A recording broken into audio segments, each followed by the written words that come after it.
Assalamualaikum warahmatullahi wabarakatuh. Meluangkan Saya waktunya ucapkan terima kasih untuk kepada menunggu lama rekan karena tadi ada yang sudah human error karena saya juga masih meluangkan belajar. waktunya, Saya juga sudah masih menunggu lama karena tadi terjadi-terjadi yang ada mungkin human error belajar karena lebih saya baik juga masih lagi karena belajar. dunia Saya juga gimmick saya masih masih baru. menjadi pribadi yang Saya mungkin belajar akan lebih baik share lagi karena dunia gimmick saya masih baru.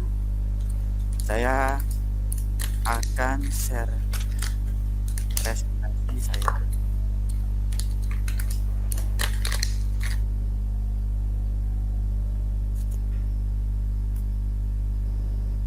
aksi nyata modul 1.4 tentang budaya positif.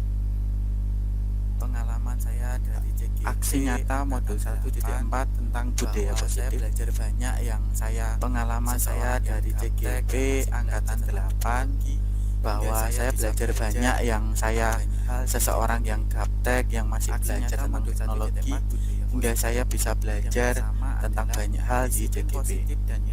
Aksi nyata modul 1.4 budaya positif. Yang pertama adalah disiplin positif dan nilai-nilai kebajikan universal. Disiplin adalah sebuah aturan yang mengikat, memaksa sesuai norma hukum agar terjadi keselarasan dalam mencapai tujuan bersama. Karena dia mengandung norma hukum, maka memiliki sifat memaksa dan memberi punishment atau hukuman. Sesuatu yang dilakukan seseorang. Sedangkan makna disiplin yang sekarang telah berubah menjadi sesuatu yang dilakukan seseorang pada orang lain untuk mendapatkan kepatuhan. Kecenderungan umum adalah untuk menghubungkan disiplin dengan ketidaknyamanan, bukan dengan apa yang kita hargai atau pencapaian suatu tujuan mulia.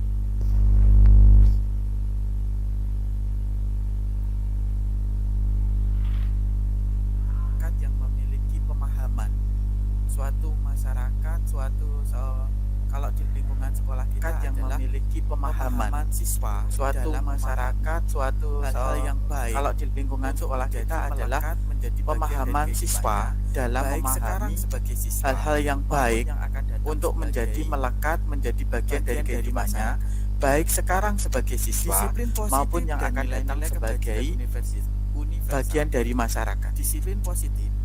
Disiplin positif dan nilai-nilai kebajikan universal. Disiplin positif diawali dari suasana positif sehingga terjadi suatu pembiasaan yang menjadi budaya positif, di mana mengajarkan nilai-nilai kebajikan merupakan hal kunci yang perlu diajarkan kepada murid-murid kita. Dalam Diana Gosen 1998 berpendapat bahwa bila kita ingin menumbuhkan motivasi intrinsik dari dalam diri seseorang, maka tumbuhkan pemahaman terhadap nilai-nilai kebajikan universal. Contohnya, profil pelajar Pancasila, yakni beriman bertakwa kepada Tuhan Yang Maha Esa, di mana apabila siswa kita memiliki iman dan takwa, pastilah mereka akan memiliki akhlak yang mulia, sehingga mereka kita tuntut menjadi pribadi yang mandiri dan memiliki nalar kritis, bernalar kritis dalam memecahkan suatu masalah yang ada di sekitar, sehingga mereka berbeda-beda. Mereka pun tidak lupa dengan tradisi, dengan budaya agama yang berbeda-beda oleh para pemimpin kita. Mereka pun tidak lupa dengan tradisi, dengan budaya luhur yang ditinggalkan oleh para pemimpin kita untuk selalu bergotong royong dalam membangun suatu bangsa. Sehingga mereka pun dituntut untuk kritis, sehingga mereka akan menemukan sesuatu yang baru. Setelah kritis mereka pun akan menjadi kreatif, sehingga mereka akan menemukan sesuatu yang baru untuk membuat sesuatu terobosan yang baru, sesuatu yang menarik, lebih kekinian, sesuai dengan kodrat zaman dan kodrat alam. Sama seperti yang dibicarakan oleh nilai kebajikan universal yang disampaikan oleh Ibu Primary Years Program PYP, yakni sikap murid itu toleransi, rasa hormat, integritas, mandiri, menghargai, antusias, empati, keingintahuan, kreativitas, kerjasama, percaya diri, komitmen. Begitu juga dengan 9 pilar karakter dari Indonesia Heritage Foundation IHF, di mana murid harus memiliki rasa cinta Tuhan segenap ciptaannya, kemandirian dan tanggung jawab, kejujuran atau amanah, diplomatis, hormat dan santun, dermawan, suka menolong dan gotong royong, percaya diri, kreatif, bekerja keras, kepemimpinan dan keadilan, baik rendah hati, toleransi, kedamaian dan kesatuan. Hal-hal tersebut mendasari bahwa seorang siswa, seorang murid peserta didik harus memiliki nilai-nilai kebajikan, memiliki nilai-nilai disiplin positif dari nilai-nilai positif yang membangun pribadi mereka menjadi pribadi yang unggul sesuai dengan profil pelajar Pancasila.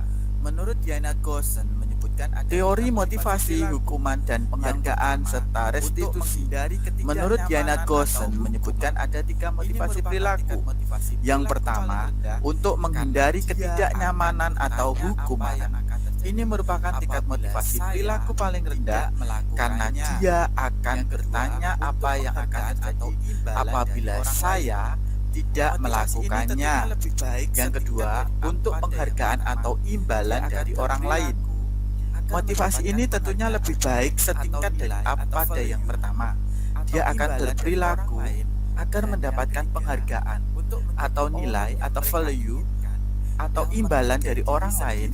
Dan yang ketiga, untuk menjadi orang yang mereka inginkan dan menghargai diri sendiri dengan nilai-nilai yang mereka percaya, mereka yakini. Pada motivasi ini, orang akan bertanya, akan menjadi seperti apa saya jika melakukannya. Ini merupakan motivasi tingkat paling tinggi, paling baik karena motivasi ini merupakan motivasi intrinsik yang tumbuh dari dalam diri manusia dan memiliki dampak yang sangat panjang yang akan dapat konsisten dilakukan, melekat, membekas dalam kehidupannya nanti di masa yang akan datang sesuai dengan murid yang kita impikan. Restitusi adalah proses menciptakan kondisi bagi murid untuk memperbaiki kesalahan mereka. Dengan menerapkan restitusi tidak membuat psikologi siswa atau murid menjadi tertekan, akan tetapi diperkuat agar murid tersebut dapat memperbaiki masalahnya dan tetap dapat menyatu dengan kelompoknya tanpa ada rasa minder dengan teman-temannya. Berbeda dengan hukuman. Hukuman ditinjau dari sisi murid. Hukuman adalah sesuatu yang memaksa, yang bersumber dari sekolah dan dari guru yang meminta siswa untuk mematuhi suatu aturan sehingga terjadi ketertiban. Namun, di sisi murid, dia merasa terpaksa, menganggap itu sebagai sisi yang negatif. Berbeda dengan restitusi. Restitusi berasal dari nilai-nilai yang mereka sepakati, nilai-nilai positif yang mereka yakini, sehingga mereka dengan ikhlas untuk menjalankannya tanpa dipaksa, sehingga mereka dapat menerapkan restitusi dalam penanganan setiap permasalahan yang telah dilakukan anak agar si anak dapat terus memperbaiki kesalahan. Karena restitusi itu tidak melihat apa kesalahannya, tetapi bagaimana cara kita mendidik atau bagaimana cara kita membuat mereka tumbuh menjadi jiwa-jiwa yang dapat semakin hebat, dapat belajar menjadi lebih baik, dapat mengakui bahwa suatu kesalahan itu adalah awal dari kita belajar menjadi lebih baik, karena dasarnya manusia adalah belajar sepanjang hayat. Selanjutnya adalah keyakinan kelas. Keyakinan kelas diawali dari kesepakatan kelas. Keyakinan kelas bernilai positif karena siswa memiliki rasa ikhlas. Berbeda dengan peraturan yang bersifat negatif, lebih menggerakkan seseorang untuk mendukung motivasi intrinsik. Kembali ke nilai-nilai atau keyakinan, lebih menggerakkan seseorang dibanding mengikuti serangkaian peraturan-peraturan. Nilai-nilai kebajikan universal merupakan nilai kebajikan yang disepakati bersama, lepas dari suku, bangsa, agama, bahasa maupun latar belakang. Nilai-nilai universal bagaikan payung besar dari perilaku dan sikap kita atau sebagai fondasi kita dalam berperilaku. Yang pertama adalah survival. Kebutuhan dasar manusia dan dunia berkualitas. Fisiologis seperti kesehatan. Yang pertama adalah survival, bertahan hidup. Bersifat fisiologis seperti kesehatan rumah dan makan, di mana faktor tersebut mendukung kita untuk mempertahankan diri, untuk menjaga kelangsungan hak kita dalam menikmati hak untuk hidup. Psikologis yang meliputi Cinta dan kasih sayang, love and belonging, ini disebut kebutuhan psikologis yang meliputi kebutuhan akan koneksi sosial untuk berhubungan, karena manusia adalah makhluk sosial. Cinta di sini adalah universal, di mana hubungan yang ditimbulkan antara banyak pihak, bukan hanya dua belah pihak saja, berbeda. Orang atau anak Menerima kasih sayang, merasa menjadi bagian atau tergabung dalam suatu kelompok. Orang atau anak-anak memiliki kebutuhan dasar kasih sayang yang tinggi, biasanya ingin bisa diterima oleh lingkungan sekitar, baik orang tua, teman, guru, dan lingkungan secara umum. Yang ketiga adalah freedom atau kebebasan, di mana kita memiliki ruang, kita ingin memiliki gerak yang dihargai, yang dihormati, yang mendapatkan pengakuan akan tingkah laku kita untuk menunjukkan aktivitas kita. Sedangkan kesenangan atau fun itu ada rasa di mana kita menjadi gembira, tertawa, bermain, untuk menikmati hal yang harus disyukuri sebagai wujud rasa syukur yang telah diciptakan oleh Allah Subhanahu wa taala, di mana hal-hal yang harus disyukuri untuk menjadi sebuah kesenangan sebagai dasar dari lubuk hati manusia, karena manusia memiliki rasa stres, rasa untuk tidak nyaman, sehingga harus direlaksasi untuk dilepaskan energi negatifnya. Kemudian yang kelima adalah kekuasaan atau power, di mana kita ingin dianggap berharga, kita ingin dianggap bahwa kita ada, mampu membuat perbedaan, mendapat pengakuan orang lain dan dihormati. Anak-anak seperti ini biasanya akan menjadi pemimpin dengan memiliki kepribadian sebagai leader atau orang-orang mempunyai kepribadian sebagai pemimpin. Berbeda pemimpin dan ketua. Pemimpin adalah orang-orang yang memiliki kemampuan untuk mengatur dirinya sendiri, sedangkan ketua adalah orang yang dituakan. Mohon maaf, masih ada adzan sebentar di tempat saya. Restitusi segitiga, saya langsung aja. Restitusi segitiga ada 3. Menakiakan keyakinan, menstabilkan identitas, dan validasi kebutuhan. Mungkin kalau ada yang ditanyakan boleh dikirimkan ke chat. Karena masih adzan, silahkan, monggo.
terima kasih. Saya lanjutkan kembali tentang restitusi 5 posisi kontrol.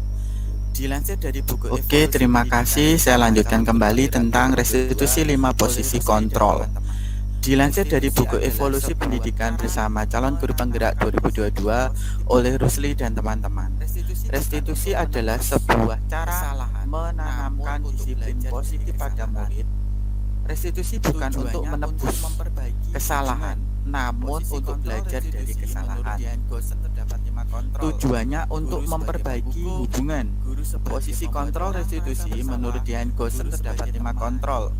Guru sebagai penghukum, guru sebagai pembuat orang merasa bersalah, guru sebagai teman, guru sebagai pemantau, dan guru sebagai manajer.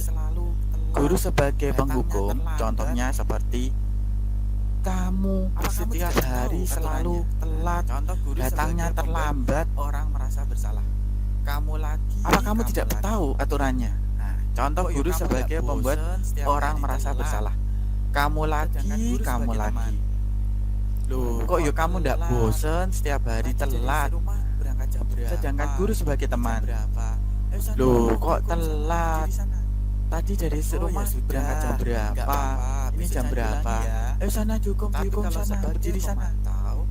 Oh ya sudah, nggak apa-apa, besok jangan diulangi ya. Tapi kalau sebagai pemantau, guru akan berbicara karena tolong diperhatikan ya, besok jangan terlambat lagi anak-anak. Karena otomatis sesuai dengan kesepakatan kita harus membimbing. Tapi kalau sebagai manajer, otomatis guru akan membimbing atau menuntun apa-apa yang harus dilakukan siswa, tapi tidak mengarahkan ke jawaban, tidak mengarahkan kamu salah, tidak seperti itu.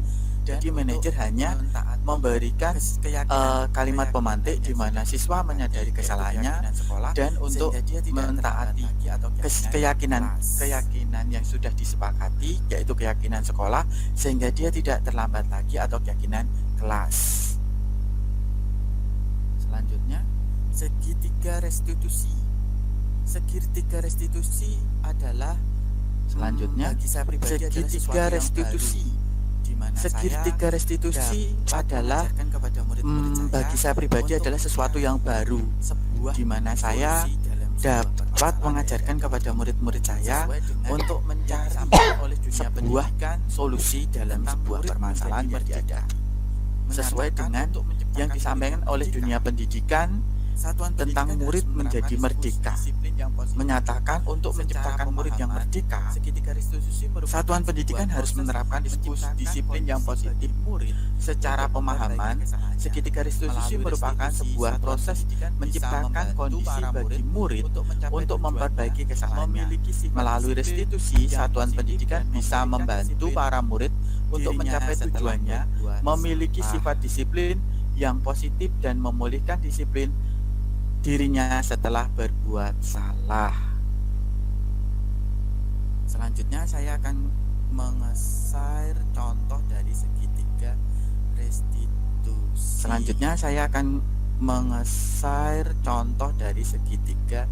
restitusi.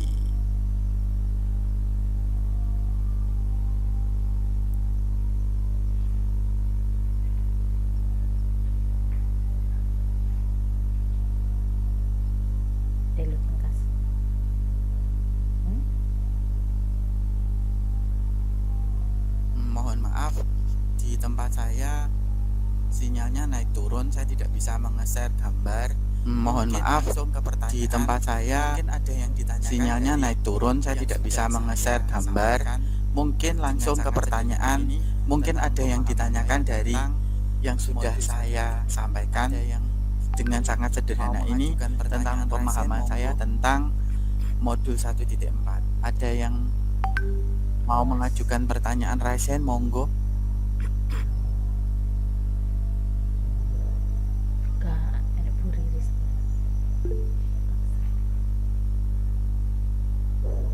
Iya, Bu Wahidah, monggo silakan Bu Wahidah. Terima kasih Iya, Bu Wahidah, atas monggo silakan kesempatan Bu yang Wahidah. diberikan. Saya mengapresiasi sekali. Terima kasih atas kesempatan yang diberikan. Saya mengapresiasi sekali pemaparannya sangat lengkap, konkret, dan bisa memberikan pemahaman tentang disiplin positif yang menjadi aksi nyata sebagai CGP. Yang saya tanyakan Pak Dini, untuk 5 posisi kontrol guru pada saat murid itu melakukan kesalahan, tidak semua murid itu siap untuk langsung diajak masuk pada tahap-tahap segitiga restitusi, meskipun posisi kontrol guru yang paling baik adalah sebagai manajer. Bagaimana cara kita menentukan apakah kita ini harus menjadi teman dulu, atau jadi pemantau dulu, atau langsung jadi manajer, atau ke posisi apa yang lebih tepat? Terima kasih. Pada Pertanyaan saat pertama murid dari itu Bu Ida akan melakukan saya jawab pelanggaran. dulu. Setelah itu saya akan menjawab pertanyaan yang disampaikan. Terima oleh kasih. Bu Pertanyaan Ari pertama Nurjayani. dari Bu Ida akan saya jawab dulu. Setelah itu saya akan menjawab pertanyaan yang disampaikan oleh Bu Ari Nurjayani. Saya mulai ke Bu Ida dulu. Yang pertama, karena Dari siswa 5 belum posisi terbiasa, kontrol guru kita melakukan akan kesalahan menggunakan teman. segitiga restitusi. Dari posisi teman Yang itu, pertama, kita karena akan siswa menjelaskan belum beberapa terbiasa, hal yang harus kita akan mengenalkan mereka dengan pahami, posisi teman. mereka pelajari. Dari posisi teman itu bahwa kita akan menjelaskan dalam beberapa hal yang pembiasaan harus tersebut, mereka sebagai posisi pahami, teman, mereka bukan pelajari, berarti selamanya kita harus bahwa di posisi teman. dalam pembiasaan Setelah dia akan tersebut paham sebagai dengan posisi teman, bukan berarti pengenalan selamanya dari kita harus restitusi. di posisi teman. Kita jelaskan, Setelah dia akan paham dengan posisi biasakan, pengenalan dari segitiga restitusi, yang kita pelan-pelan kita jelaskan, pelan-pelan kita biasakan. Setelah mereka terbiasa, karena mereka baru pertama mengenal segitiga restitusi, nanti lama-kelamaan kita akan tingkatkan menjadi posisi sebagai pemantau, sehingga mereka akan belajar dari kesalahan yang telah dibuat dari rekan-rekannya, karena tidak sama sesuai yang disampaikan tadi oleh Bu Wahida. Tidak sama setiap siswa untuk memahami tentang awal dari segitiga restitusi. Selanjutnya, setelah dari siswa tadi memahami dan dapat melaksanakan kesepakatan kelas, mungkin dari beberapa yang tadi sudah melaksanakan, pasti ada beberapa yang melakukan kesalahan. Setelah dari kita memantau, kita ajarkan kepada mereka, akhirnya kita akan meningkat menjadi manajer atau mengarahkan, supaya kesepakatan kelas itu adalah kesepakatan kelas itu berasal dari peraturan, tetapi yang lebih menguntungkan kepada mereka di sisi itu adalah sebagai tujuan bersama mereka untuk mencapai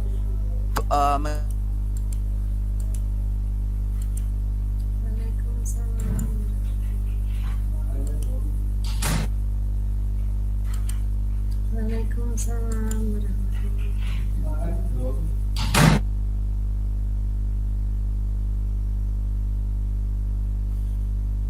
Selanjutnya seperti itu. Jadi setelah kita mengenalkan sebagai teman, sebagai pengenalan bahwa selanjutnya kita memiliki seperti itu. Jadi setelah kita mengenalkan sebagai teman, sebagai perkenalan bahwa kita memiliki segitiga restitusi untuk mempelajari atau untuk mencari solusi dari permasalahan yang dihadapi, akan meningkat menjadi seorang pemantau. Setelah selesai menjadi pemantau, lama-lama kita akan tingkatkan menjadi manajer. Karena dalam menyiasati segitiga restitusi tidak bisa langsung ke manajer, tetapi kita harus belajar bertahap sehingga kita menjadikan mereka mampu dan paham apa yang menjadi apa yang disampaikan dengan segitiga restitusi. Seperti itu Bu Wahidah Komariah. Pangapunten jawaban saya singkat. Untuk kedua yang Iya ditanyakan Pak, oleh terima Bu kasih, Ari Nurjayani, sudah sangat jelas. strategi apa saja yang dapat dilakukan Untuk kedua yang ditanyakan di chat oleh Bu Ari Nurjayani, strategi apa saja yang dapat dilakukan untuk menerapkan budaya positif di sekolah dengan memanfaatkan berbagai sumber daya yang dimiliki sekolah? Oke, saya akan menjawab. Strategi yang dapat kita laksanakan adalah yang pertama kita dapat menggunakan strategi. Kita akan mendekati, kita akan Yang pertama adalah strategi sebagai teman, di mana kita dengan pola pikir mereka, kita akan mendekati, kita akan memahami apa yang mereka maksud, apa yang mereka inginkan, baik segi positif negatifnya kita pelajari. Kemudian setelah kita mendekati dengan posisi sebagai teman, kita akan meningkatkan posisi kita sebagai pemantau, sehingga mereka diajak untuk sama-sama kita ajak berpikir bahwa sepotong kue ini tidak kamu makan sendiri, tapi sepotong kue ini adalah solusi yang kita makan bersama-sama. Kita cari pemecahannya sehingga permasalahan yang dihadapi akan menjadi ringan. Kemudian kita tingkatkan menjadi manajerial. Selanjutnya kalau kita menghubungkan dengan kata memanfaatkan sebagai sumber daya yang dimiliki sekolah, karena sumber daya adalah aset. Aset yang dimiliki bisa dalam bentuk sarana prasarana, bisa dalam bentuk dukungan, atau bisa dalam bentuk siswa dan warga sekolah. Sehingga dengan memanfaatkan sumber daya yang dimiliki sekolah, kita dapat mengkolaborasikan, kita dapat mencari solusi bersama, titik temunya dari permasalahan yang dihadapi, sehingga mendapatkan solusi yang teman-teman yang mau. Terima kasih Bu Ari Nur Cahyanti. Demikian penjelasan dari saya. Terima kasih Pak Dwi. Mungkin ada teman-teman yang mau menambahkan. Sangat luar biasa sekali memang penggunaan. Terima kasih Pak Dwi atas jawaban yang diberikan. Sangat luar biasa sekali memang penggunaan pemanfaatan aset itu sangat perlu seperti yang Pak Dwi jelaskan tadi. Kita memetakan aset yang dimiliki sekolah apa saja, termasuk yang Pak Dwi jelaskan tadi. Pak Dwi memetakan mulai dari sarana prasarana dan sumber daya manusianya. Sangat luar biasa sekali. Sukses untuk Pak Dwi dan Bu Fia. Terima kasih Bu Ari atas doa-doanya. Sekian, terima kasih untuk rekan-rekan sekalian atas membersamai kami, baik Bu Riris, Bu Ina, Pak Randy, Bu Komaria, Bu Oktavia, Bu Ari, Pak Tri, Bu Beta Naharia, apa yang kita pelajari dari kepada semua yang tidak bisa saya sebutkan satu persatu. Semoga apa yang kita pelajari dari CGP 8 ini mendapatkan rahmat, mendapatkan hidayah, menjadi ilmu yang barokah bagi kita semua. Terima kasih juga dengan Bu Susilo atas waktunya semua. Saya akhiri, terima kasih. Semoga ilmunya bermanfaat. Bitaufiq wal hidayah. Wassalamualaikum warahmatullahi wabarakatuh. 1.2 koma. Terima kasih kepada Anda semua. 1.2 koma. Terima kasih kepada Anda semua.